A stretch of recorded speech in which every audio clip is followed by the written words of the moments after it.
21h. Justine Holman, c'est à vous pour l'actu média du jour. Quel est le programme de notre soirée télé ? Alors, c'est les vacances. Du coup, à la télé, on a souvent soit le choix entre des films cultes, soit des documentaires que vous avez peut-être déjà vus pendant l'année.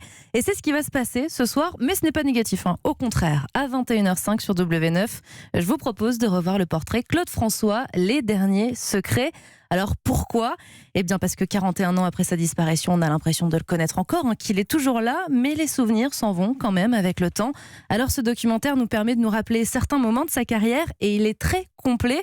Vous allez pouvoir apprendre que derrière ses plus grands tubes, comme le Lundi au soleil, Le téléphone pleure ou encore Alexandrie Alexandra. Allez. Vous dansez un peu ? C'est pas mal, on voit les années. Tout n'est pas si rose pour le chanteur aux Claudettes. Par exemple, lors du tournage de son tout dernier clip, celui du Mal-Aimé, en version anglaise, Claude François pressent un problème. En fait, à ce moment-là, il est en Suisse et tout le monde va comprendre qu'il est ailleurs, que quelque chose ne va pas. Et en effet, c'est le cas. Claude François, qui est très religieux et superstitieux, est persuadé que le diable vit en Suisse. Et ça fait déjà plusieurs jours qu'il fait des cauchemars horribles sur sa mort et même sa maquilleuse doit rester près de lui. Je me souviens d'une fois où je suis restée veillée à côté de lui parce qu'il avait peur de s'endormir tout seul dans sa chambre. Je suis restée toute la nuit à côté de lui parce qu'il avait une peur incontrôlable.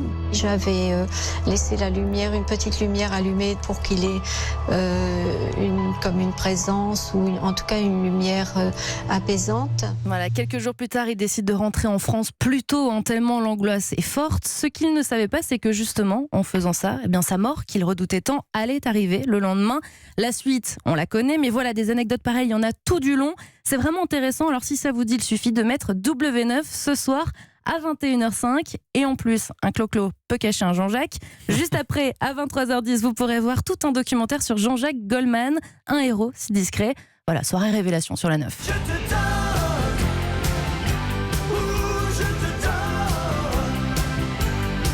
Et oui, un clo-clo peut donc cacher un Jean-Jacques. Soirée sur W9. Merci Justine.